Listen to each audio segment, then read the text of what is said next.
अगर आपकी बिजनेस का टर्नओवर है 20 लाख रुपए तो आपको एक जीएसटी नंबर लेना पड़ेगा। और अगर आप हिल्स स्टेट में पहाड़ी इलाकों में अपना बिजनेस करते हैं जैसे कि हिमाचल प्रदेश, उत्तराखंड, और आपके बिजनेस का टर्नओवर है 10 लाख रुपए से ऊपर, तब भी आपको जीएसटी नंबर लेना पड़ेगा। और अगर आप अदर स्टेट्स में अपना माल सप्लाई करते हैं तब भी आपको जीएसटी नंबर लेना पड़ेगा, चाहे आप 1 रुपए का माल ही सप्लाई क्यों ना करते हो।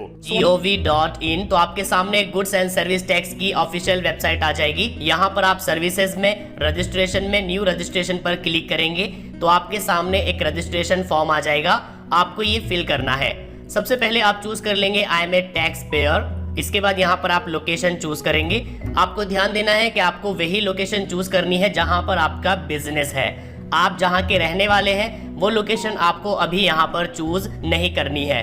जैसे कि अगर आप बिहार के रहने वाले हैं और आप दिल्ली में बिजनेस करते हैं तो यहाँ पर आप दिल्ली चूज करेंगे। इसके बाद यहाँ पर आप डिस्ट्रिक्ट चूज कर लेंगे, दिल्ली में कहाँ पर। अब यहाँ पर आप legal name of the business का लीगल नेम डालेंगे। अगर आप प्रोप्राइटर है मतलब कि आप इंडिविजुअली काम करते हैं, आपकी कोई शॉप है, तब आप यहाँ पर अपना नाम डालेंगे। लेकिन अगर आपकी कोई सोसाइटी है, कोई प्राइवेट लिमिटेड कंपनी है, तो आप उसका यहाँ पर नाम डालेंगे। नाम आपको बिल्कुल सेम डालना है जो पैन कार्ड पर लिखा हुआ है।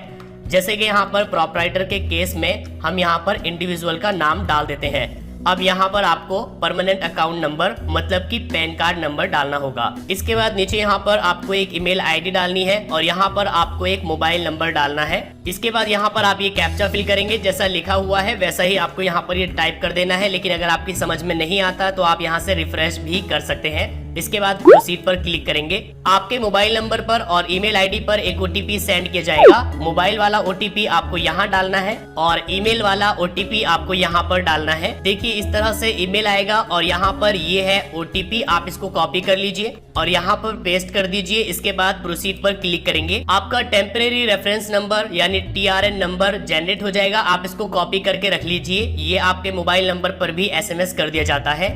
इसके बाद आप प्रोसीड पर क्लिक करेंगे। यहाँ पर आपको अपना टीआरएन नंबर डालना है जो कि अभी हमने कॉपी किया है। इसके बाद यहाँ पर आप ये कैप्चा फिल करेंगे, जैसा लिखा हुआ है वैसा ही आपको टाइप कर देना है। इसके बाद प्रोसीड पर क्लिक करेंगे। आपके मोबाइल नंबर और ईमेल आईडी दोनों पर एक ओटीपी सेंड किया जाएगा। वो ओटीपी आपको यहाँ डालना है। जैसे कि यहाँ पर आप देखिए ईमेल आ गया है। ओटीपी को मैं कॉपी कर लेता हूँ। आप ये एसएमएस से भी ले सकते हैं और साथ ही ईमेल से भी ले सकते हैं, दोनों सेम है। इसके बाद प्रोसीड पर क्लिक करेंगे। इसके बाद आपके सामने डैशबोर्ड आ जाएगा। Creation date, form number, form description, expiry date. तो आपको इस डेट से पहले इस फॉर्म को फिल करना होगा, जिसके लिए आप यहाँ एक्शन पर क्लिक करेंगे। यहाँ पर आपके बिजनेस का लीगल नेम आ जाएगा। यहाँ पर आपका पैन कार्ड नंबर आ जाएगा। जैसे कि हमारे केस में एक प्रोप्राइटर है जिसका मैं जीएसटी अप्लाई कर रहा हूँ, तो यहाँ पर ट्रेड नेम डालना होगा, मतलब शॉप का नेम डाल देंगे। यहाँ पर आपको कैटेगरी चूज कर लेना है कि आपका बिजनेस किस कैटेगरी में आता है। अगर आप इंडिविजुअल है, सिंगल है, तो आप यहाँ पर प्रोप्राइटरशिप चूज करेंगे। अगर पार्टनरशिप में काम है तो पार्टनरशिप चूज करेंगे।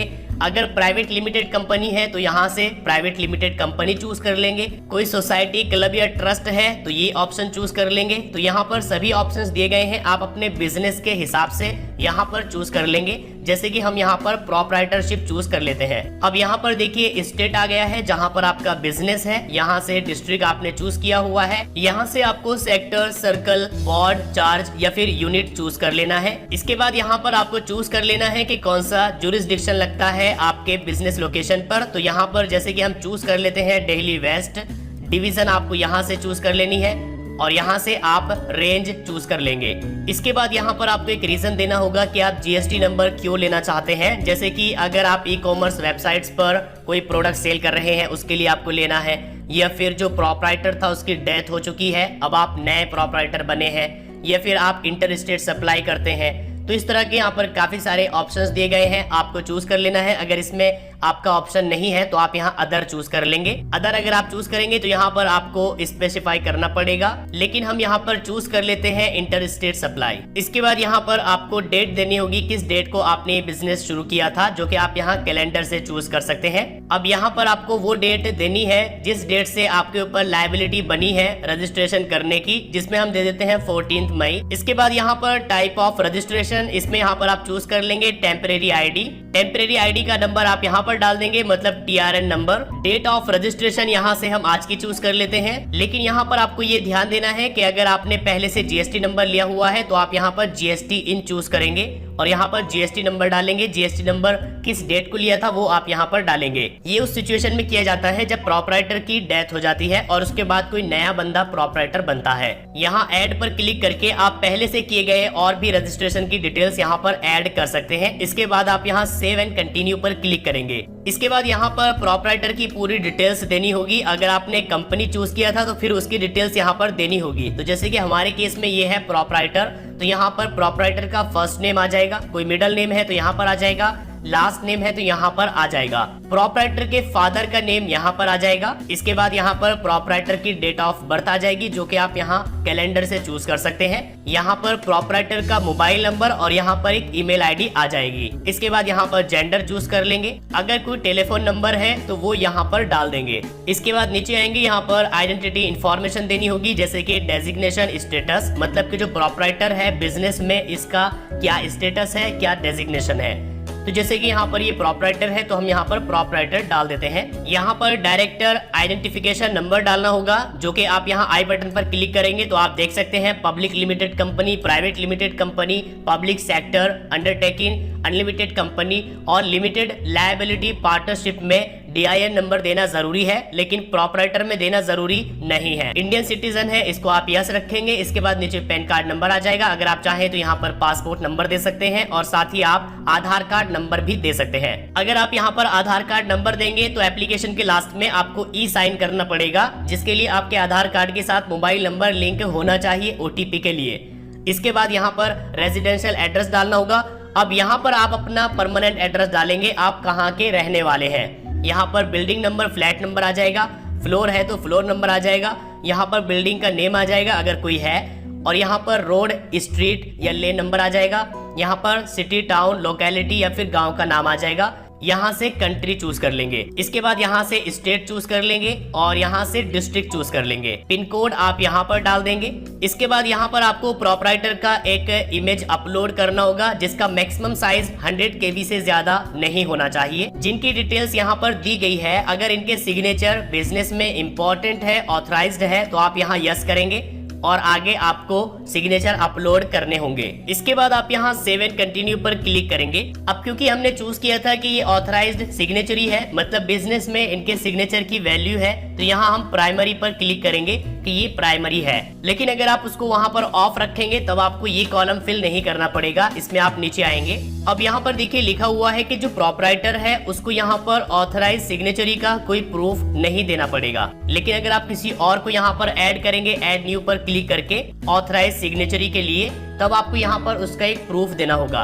आप उसकी यहाँ पर पूरी डिटेल्स डाल देंगे और यहाँ पर आपको उसके ऑथराइज सिग्नेचरी का एक प्रूफ देना होगा, जिसमें आप लेटर ऑफ ऑथराइजेशन दे सकते हैं। लेटर यहाँ पर अपलोड करेंगे और यहाँ पर एक फोटो अपलोड करेंगे। इसके बाद सेव एंड कंटिन्यू पर क्लिक करेंगे। लेकिन हमारे बिजनेस में सिर्फ एक ही ऑथराइज सिग्नेचरी है, वो है प्रोपराइटर, तो यहाँ पर हम इसको बैक कर देते हैं। इसके बाद यहाँ सेव एंड कंटिन्यू पर क्लिक करेंगे। सारी डिटेल्स यहाँ पर आ गई है ऑथराइज सिग्नेचरी की, जो कि प्रोपराइटर है। इसके बाद सेव एंड कंटिन्यू पर क्लिक करेंगे। अब यहाँ पर देखिए एक क्वेश्चन पूछा जा रहा है, क्या आपका कोई ऑथराइज रिप्रेजेंटेटिव है, मतलब कि कोई ऐसा पर्सन है जो आपके बिजनेस को आपको रिप्रेजेंट करता हो। अगर है तो आप इसको यस करेंगे और आपको उसकी डिटेल्स यहाँ पर देनी होगी। लेकिन अगर नहीं है तो आप इसको ऑफ रखेंगे। इसके बाद सेव एंड कंटिन्यू पर क्लिक करेंगे। अब यहाँ पर आपको बिजनेस का पूरा एड्रेस देना होगा। यहाँ पर बिल्डिंग नंबर, फ्लैट नंबर, अगर कोई फ्लोर है तो फ्लोर नंबर डालेंगे, अगर कोई बिल्डिंग है तो उसका नाम है तो आप यहाँ पर नाम डाल देंगे, रोड, स्ट्रीट या लेन नंबर यहाँ पर डालेंगे, सिटी, टाउन, लोकेलिटी या फिर गांव का नाम यहाँ पर डालेंगे, यहाँ से डिस्ट्रिक्ट चूज कर लेंगे और यहाँ पर पिन कोड डालेंगे। इसके बाद यहाँ पर आपको चूज करना होगा नेचर ऑफ पोजेशन, मतलब जहाँ पर आप बिजनेस कर रहे हैं उस पर आपका कब्जा है, तो ये कब्जा किस तरह का है, कंसेंट है या फिर लीज पर लिया हुआ है या फिर अपना है, रेंट पर लिया हुआ है या फिर शेयर कर रहे हैं किसी के साथ या फिर किसी और तरीके से आपका इस पर कब्जा है। तो किस तरह से आपका इस पर कब्जा है वो आपको यहाँ पर चूज करना होगा। जैसे कि अगर आपने रेंट पर लिया हुआ है तो आप रेंटेड यहाँ पर चूज करेंगे। इसके बाद यहाँ पर आपको एक एड्रेस प्रूफ देना होगा अपने बिजनेस का, जिसमें आप बिजली का बिल दे सकते हैं, लीगल ऑनरशिप डॉक्यूमेंट दे सकते हैं, म्युनिसिपल खाता कॉपी दे सकते हैं, प्रॉपर्टी टैक्स रिसिप्ट दे सकते हैं, या फिर अगर आप रेंट पर या लीज पर लिया हुआ है तो रेंट या लीज एग्रीमेंट आप दे सकते हैं। इसके अलावा आप यहाँ पर रेंट रिसिप्ट एनओसी के साथ भी दे सकते हैं। जो भी डॉक्यूमेंट आप यहाँ पर चूज करेंगे वो आपको अपलोड करना होगा, जिसके लिए आप यहाँ चूज फाइल पर क्लिक करेंगे। जहाँ पर भी रेंट एग्रीमेंट रखा हुआ है उसको आप सिलेक्ट करेंगे और ओपन करेंगे। इसके बाद नीचे आएंगे, यहाँ पर आपको अपने बिजनेस एक्टिविटी की नेचर बतानी होगी, किस तरह का बिजनेस आप करते हैं। यहाँ पर काफी सारे ऑप्शंस दिए गए हैं, जैसे कि अगर आपका रिटेल का बिजनेस है या फिर आपका कोई ऑफिस है, सेल ऑफिस है, इंपोर्ट करते हैं या एक्सपोर्ट करते हैं या सर्विस की सप्लाई करते हैं, तो आप यहाँ पर चूज कर लेंगे। जैसे कि होलसेल बिजनेस है तो आप यहाँ पर होलसेल चूज कर लेंगे। अगर आपका बिजनेस एक से ज्यादा जगहों पर है तो आप यहाँ यस करेंगे और आपको नेक्स्ट करने के बाद वहां पर दूसरी जगह की लोकेशन भी डालनी होगी, लेकिन हमारा बिजनेस सिर्फ एक ही जगह पर है तो इसको हम नो रखेंगे। इसके बाद यहाँ सेव एंड कंटिन्यू पर क्लिक करेंगे। देखिए यहाँ पर आ गया है जिसमें कहा गया है कि आपकी कोई एडिशनल प्लेस है, मतलब कि आप किसी और जगह पर भी बिजनेस करते हैं तो आप उसको भी ऐड कर सकते हैं, जिसके लिए आप बैक जाएंगे और उसको यस करेंगे और यहाँ पर आप उस प्लेस का पूरा एड्रेस डालेंगे। लेकिन जैसे कि मैंने कहा कि हमारा बिजनेस सिर्फ एक ही जगह पर है तो हम उसको नो रखेंगे। इसके बाद यहाँ कंटिन्यू करेंगे। आप बिजनेस करते हैं, किस टाइप का आप बिजनेस करते हैं, उसमें आप गुड्स प्रोवाइड करते हैं, मतलब कोई प्रोडक्ट सेल करते हैं या फिर आप सर्विस प्रोवाइड करते हैं, तो यहाँ पर आपको कम से कम 5 गुड्स के नाम डालने हैं। और अगर सर्विस प्रोवाइड करते हैं तो कम से कम 5 सर्विसेज के यहाँ पर आपको नाम डालने होंगे, या फिर आप यहाँ पर HSN नंबर भी डाल सकते हैं। जैसे कि अगर आपकी शूज की शॉप है तो आप यहाँ पर लिखेंगे शूज, तो यहाँ पर आपके सामने एक लिस्ट आ जाएगी। आप देख लेंगे कि किस तरह के शूज आप यहाँ पर सप्लाई करते हैं। किसी एक को भी आप यहाँ पर सिलेक्ट करेंगे तो उसका HSN कोड यहाँ पर ऑटोमेटिकली आ जाएगा।